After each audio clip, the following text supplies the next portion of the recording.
좋은 나라입니다. 새해가 두 번이나 있으니까 양력 새해 때 조금 잘못되고 삐그덕거려도 음력 새해 때 또 새로운 복을 받으면 되니까, 또 새로 시작하면 되니까 얼마나 복된 일인지 몰라요. 그래서 우리나라는 어느 나라보다도 더 좋은 나라입니다. 그런데 이 구정은 또 문제가 있죠. 세상 사람들이 조상에게 숭배를 합니다. 그러니까 조상이 복을 주는 줄 알고 돌아가신 조상들께 감사하는 의미에서 이제 제사를 드리게 되죠. 제사를 드리는데 이게 이제 우상을 섬기는 게 되는 거죠. 맛있는 음식 차려놓고 그 음식을 보고 절하는, 얼마나 안타까운 일입니까? 정말 답답한 일이죠. 그래서 우리는 우리에게 진정 복 주시는 하나님께 경배하고 예배드리는 이것이 축복인 줄 믿습니다. 그래서 새해 하나님께서 주시는 축복을 마음껏 누리는 여러분 되시기를 주님의 이름으로 축복합니다. 우리는 우상을 섬기고 조상을 섬기고 또 귀신을 섬기는 세상 사람들 불쌍한 눈으로 봐야 될 것이고, 그들을 위해서 기도하고 그들을 우리의 전도 대상으로 삼아서 그들도 예수를 알게 되고 예수를 믿게 되고 구원받아서 하나님의 복을 누릴 수 있도록 기도하고 안타깝게 여기면서 그들을 사랑하는 마음으로 대할 수 있는 여러분 되셔서 우리가 이 지역을 복음화시키고 울산을 나아가서 한국을 복음화시키는 저와 여러분들이 되시기를 주님의 이름으로 축복합니다.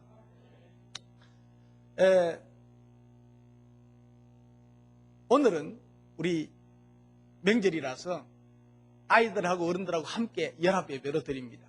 그래서 좀 설교를 쉽게 해야 되겠는데 어떻게 해야 될까 좀 걱정을 좀 했습니다. 그러나 우리가 분명히 꿈을 가지고 비전을 가지는 것은 중요합니다. 자, 여러분, 달걀을 한 판을 놓고, 달걀 한 판이 몇 개죠? 30개. 30개 한 판을 놓고 그것을 딱 보면서 여러분 마음속에, 눈에, 머릿속에 보이는 것이 무엇입니까? 뭘 볼 수 있을까요? 계란 후라이, 병아리. 이렇게 그 계란 한 판을 놓고 생각하는 생각이 굉장히 달라질 수가 있습니다. 후라이가 보인다고 그랬죠. 다른 계란찜이 보일 수도 있어요. 근데 그것은 눈앞에 보이는 가장 가까운 것을 보는 조금 안목이 짧은 거죠. 그것을 보고, 달걀 한 판을 보고 우리 집의 행복과 우리 집에 더 부자가 되는 모습을 상상해 볼 수는 없을까요? 이 달걀을 갖다 부화를 시키면 30마리의 병아리가 나옵니다. 그리고 그것을 키워가지고 달기 되면 그것을 팝니다. 그리고 강아지를 삽니다. 그리고 강아지를 몇 마리 사서 그걸 또 키웁니다. 그걸 또 다 팔아서 나중에 돼지를 삽니다. 돼지 새끼를 사가지고 그것을 또 키워가지고 불려가지고 나중에는 소를 삽니다. 또 송아지를 낳고 이렇게 불켜가지고 가정의 부자가 될 수 있습니다.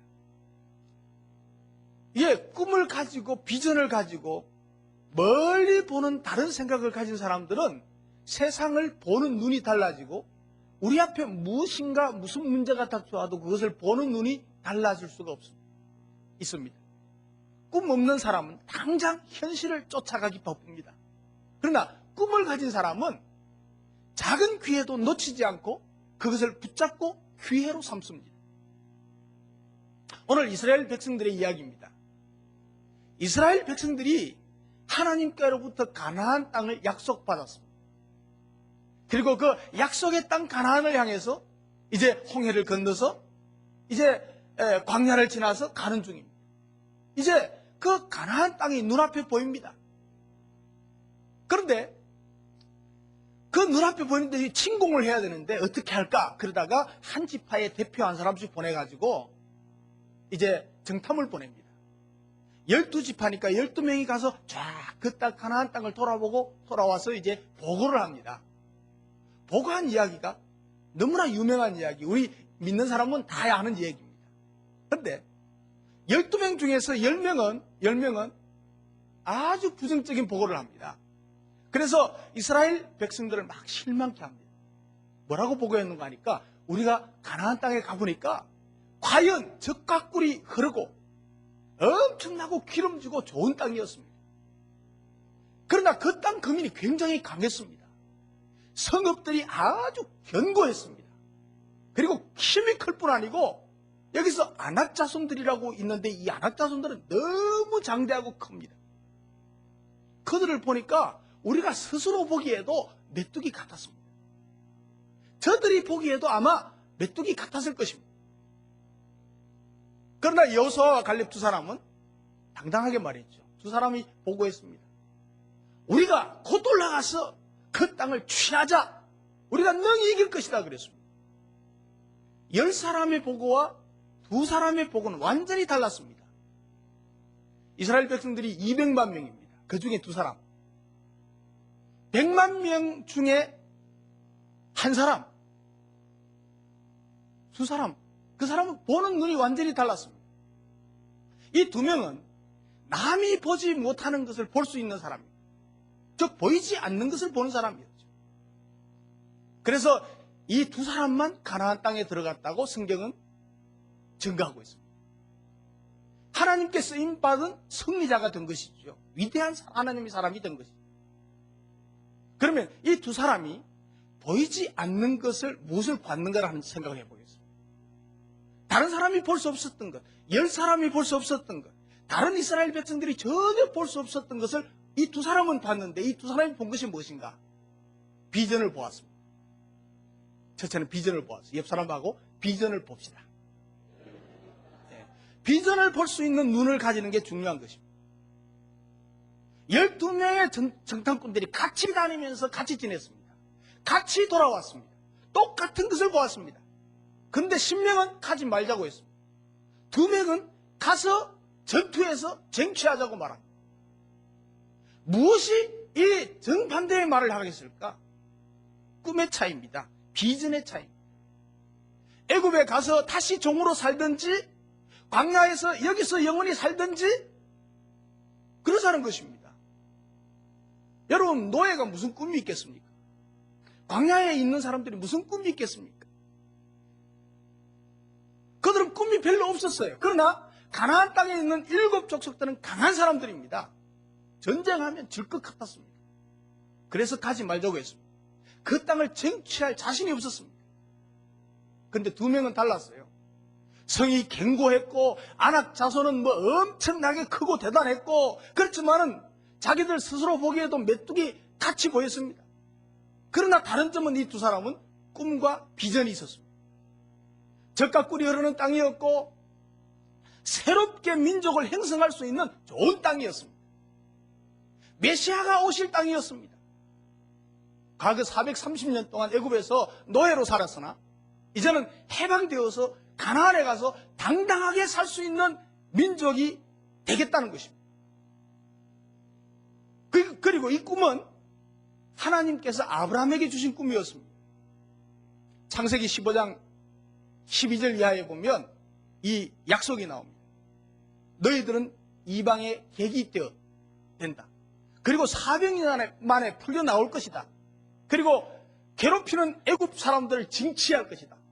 그리고 큰 재물을 이끌고 나오게 되고 이제 가나안 땅으로 가게 될 것이다. 그랬습니다.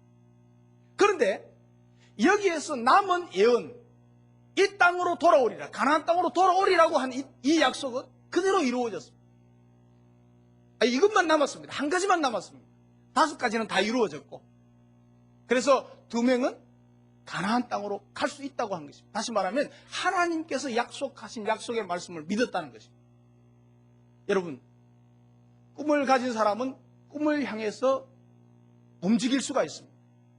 믿음의 꿈, 하나님의 약속의 말씀을 붙잡는 꿈을 가진 사람은 그 약속의 말씀을 가지고 그리고 믿고 상황은 그렇지 않을지라도 그것을 가질 수 있고 정복할 수 있고 내 것으로 만들 수 있는 꿈을 가지는 것입니다. 이런 남이 볼 수 없는 비전의 꿈을 가지는 여러분 되시기를 주님의 이름으로 축복합니다. 그리고 이 2사람이 본 것은 뭘 봤느냐 하면 하나님이 함께 하심을 보았습니다. 옆 사람 보고 하나님이 함께 하심을 보십시다. 이스라엘 백성들은 신명의 보고를 듣고 애굽으로 가자고 울면서 통곡했습니다. 이들에게 여호수아와 갈렙은 옷을 찢으면서 외쳤습니다. 여호와는 우리와 함께 계시느니라. 14장 9절에 말하죠. 여호와는 우리와 함께 계시네. 하나님이 동행하심을 보았습니다. 전능하신 하나님, 못할 것이 없으신 하나님, 하나님이 함께 하시는데 무엇이 두렵겠느냐는 것입니다. 여러분, 여기에 비결이 있습니다. 늘 하나님이 함께 하시고 동행하심을 알았고 믿었습니다. 이런 사람은 무엇이든지 할 수 있습니다. 가나안이 아무리 거대하고 아무리 크고 아무리 힘이 센 민족이라도 감당할 수 있다는 것입니다. 여러분, 사람은 세 사람의 종류의 사람이 있답니다. 두려워하면서 사는 사람이 있고, 또 한 사람은 그 패배의식으로 사는 사람이 있대요. 그리고 세 번째는 승리의식으로 사는 사람입니다.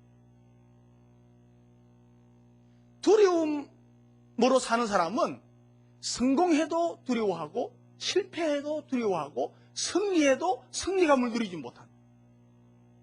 실패하면 성공하지 못할 것을 두려워하고 승리하면 승리했지만 또 무너질 것을 생각하면서 두려워합니다. 두려워하는 삶을 살면 항상 두려워하면서 살게 됐다는 거예요. 그리고 패배의식으로 사는 사람이 있어요. 패배의식으로 사는 사람은 실패와 부족한 것만 생각합니다. 나는 실패할 것이다. 나는 부족해. 나는 안 돼.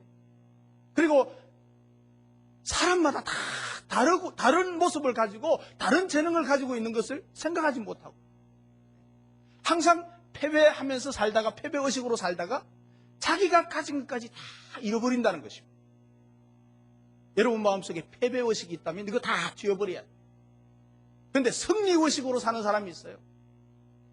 실패도 성공하기 위한 과정으로 생각합니다. 승리의식으로 사는 사람은 실패해도 이것은 실패는 성공의 어머니라고 그랬어. 성공할 수 있어. 그리고 다시 시작한다. 모든 일이 하나님의 섭리 가운데 이루어지는 것을 믿고 모든 일이 잘못되어도 이것이 하나님께서 나중에 선한 일을 이룰 것이다. 하나님께서 함께 하심을 믿는 사람이 승리의식으로 살아가는 사람. 실패 중에도 그런 사람은 승리자가 됩니다. 항상 승리자로 살게 되어 있습니다. 여러분, 유명한 리빙스턴이라는 선교사가 있습니다. 이분이 선교사로 떠날 때 어디로 갑니까? 그랬습니다. 그러니까 앞으로 나만 갈 수 있다면 어디든지 가도 좋다 이렇게 말했어요. 왜 그랬을까요? 내가 갈 수 있는 어떤 곳이든지 간에 그곳에 가면 하나님이 함께 하시니까, 하나님이 도와주시고 하나님이 함께 하시니까 승리케 하실 것이다. 그것을 믿었단 말이죠. 여러분, 100만 명 중에 한 사람, 200만 명 중에 두 사람, 10사람 중에 이 두 사람은 하나님이 함께 하심을 믿었습니다. 여러분, 이 두 사람이 되시기를 주님의 이름으로 축복합니다. 우리가 어디를 가든지 무엇을 하든지 어떤 일을 만나든지 어떤 상황에 되든지 하나님이 함께 하심을 믿고 하나님과 동행함으로 대처해서 승리하는 승리의 사람 되시기를, 승리의 길을 가시기를 주님의 이름으로 축복합니다. 그리고 이 두 사람, 다른 사람이 볼 수 없는 것을 보았는데 무엇을 보았는가? 미래를 보았습니다. 내일을 보았습니다. 옆 사람 보고 내일을 보는 눈을 뜹시다. 두 명은요, 과거를 본 것이 아니고 미래를 보았습니다. 미래를. 애굽을 본 것이 아니고 가나안을 보았습니다. 땅을 본 것이 아니고 하나님을 봤다는 것입니다. 지나온 옛 길을 본 것이 아니고 지금 현재 상황을 본 것이 아니고 그 가나안 땅에 들어가서 새로운 민족을 이루고 새롭게 살 것을 봤습니다. 지금 200만 명이 다 광야에서 죽는다고 하더라도 가나안은 가야 했던 것입니다. 그래야 하나님께서 그곳에서 메시아 보내주시고 인류를 구원하게 됩니다. 오늘 고생스러워도 전쟁을 하는 일이 있고 죽는 한이 있더라도 내일을 건설해야 된다는 것입니다.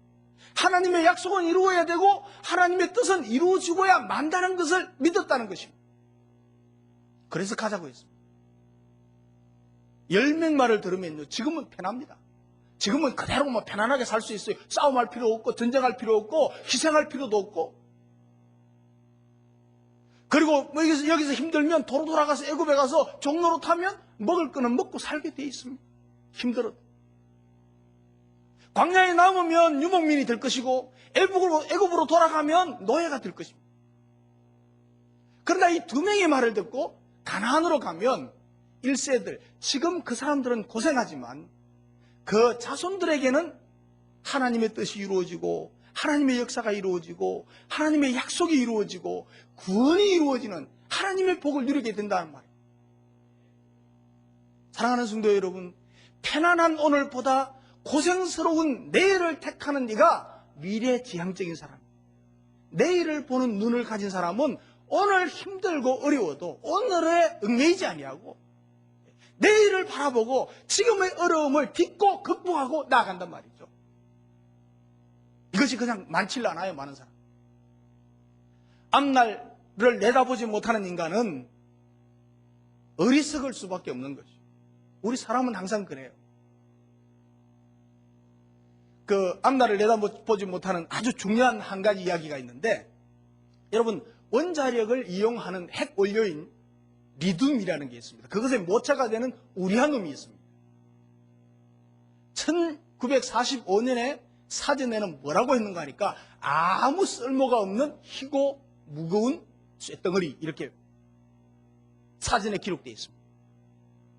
그러나 이것이 시대가 바뀌고 이 우라늄에 대해서 바로 알고는 사전에 어떻게 기록되었는가 하니까 우라늄은 원자 핵분열을 일으키는 막대한 에너지를 방출하는 핵 원료이며 이 발견은 인류 역사상 최대의 발견이다 라고 코트 쓰게 되었습니다. 우리가 알고 있는 것은 언제든지 바뀔 수 있습니다. 미래는 바뀝니다. 미래는 달라집니다. 그날 좋도록 오늘은 좀 고생스러워야 됩니다. 그래야 내일이 보장되는 것입니다. 우리가 미래가 보장되려면 지금의 현실의 어려움을 딛고 나가야 되고 내일을 바라보는, 다음을 미래를 바라보는 눈이 열려야 된단 말이죠. 몇 년 전에 막노동을 했던 아주 평범한 청년이 서울대 수석으로 합격된 거 알잖아요. 지금 막노동할 때는 어려웠지만 그러면서도 공부하고 서울대학 시험을 쳐서 수석으로 합격됐어요. 어미원숭이 두 마리가 있었어요. 어미원숭이가 두 마리 새끼를 낳았어요. 근데 두 마리 다 똑같이 사랑할 수가 없어요. 이 원숭이가 한 마리는 안고 다니면서 아주 사랑했습니다. 그런데 한 마리는 지 마음대로 돌아다니면서 놀도록 그냥 자급자족하도록 내버려 뒀어요. 그래서 이제 쭉 자라오는데 그 어린 원숭이가 조금 자랐을 때 다른 지역의 그 원숭이들이 습격을 했습니다. 습격을 했는데 이 품 안에 있는 그 새끼는 그냥 품 안에 있다가 도망가야 되니까 가다가 떨어져 가지고 죽어버렸어요. 그런데 자유롭게 막 사랑을 못 받고 자급자족해서 컸던 이 원숭이는 열심히 달려 도망가서 살았대요. 너무 과보호는 앞으로 자기가 자립하지 못하게 만들어요. 우리 아이들도 같이 왔지만 부모님들 아이들을 너무 자립하게 키워야지 너무 과보호하시면 안 돼요. 좀 고생스럽게 기를 필요가 있어요. 자급자족하도록 내일을 내다볼 수 있는 눈을 열어줘야 돼요. 여호수아와 갈렙은 보이지 않는 것을 보는 사람이었습니다. 그래서 그는 인정받고 쓰임받고 승리자로 그 가나안 땅을 정복해서 그 땅을 배분해주고 한 생애를 가나안 땅에서 살 수 있게 된 것입니다. 오늘의 살면서도 이것을 볼 수 없는 믿음의 사람, 그것은 패배할 수밖에 없습니다.